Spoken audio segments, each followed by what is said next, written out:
back and I've just made some additions to content here. We had ended at number 12, but I've just added Gable column Gable column placement. So we'll add Gable column placement. So we'll place the Gable column. So I'll switch back to technical structures environment. So you can see we have isometric view here. So to place this accurately, what you're going to do, you're going to switch back to elevation view. So elevation view, I'll come to window here and pick on grid 11.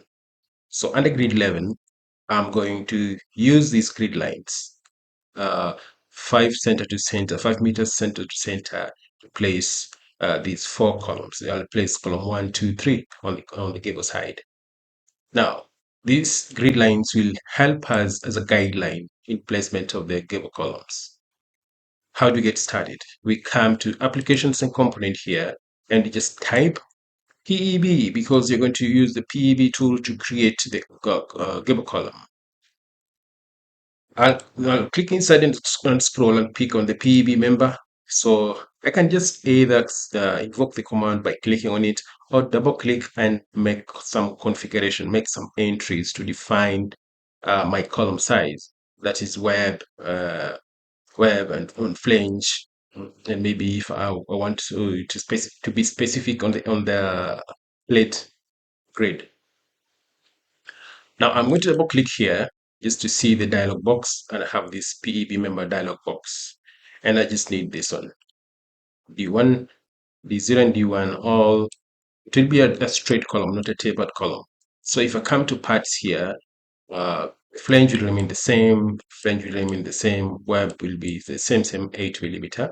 So this will be the same 850 width of the flange. So there we are. I'll just go ahead and click OK.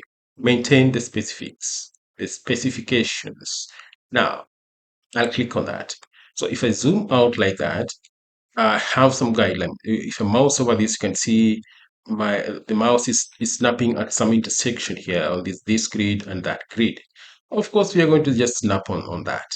I'm going to snap on that spot and move down and snap on this spot.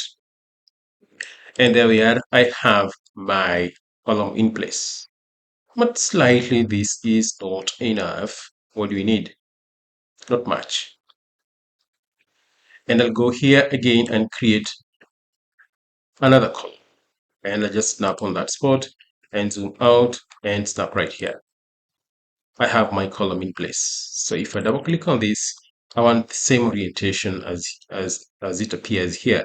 So I want to play with this. I want to rotate this and pick on that. Let's first of all see the arrangement. The arrangement, we need this arrangement here and pick on that. Not the best, pick on that. So this is what exactly we want. Click apply and give it an OK. What we do next is simple. We don't need to create these ones. These ones we'll create once we've created the connection this side, then we just mirror so that we don't get mixed up. Now, the next part it's quite simple, very simple, because that topic just says Gable column placement. So we've just placed our Gable columns. So we can't place everything because this column and this column and this column and this column, the 2 columns are identical to this. So there's no need of creating one because we've not created the base plate. We've not created the end plate connection here. So let's meet on the next topic where I'll be able to elaborate further on how we can create the base plates. We'll move step by step and get the nitty-gritty on how we can detail a PEB structure, integral structure. Let's wind it up there and meet on the next presentation or in the next lesson.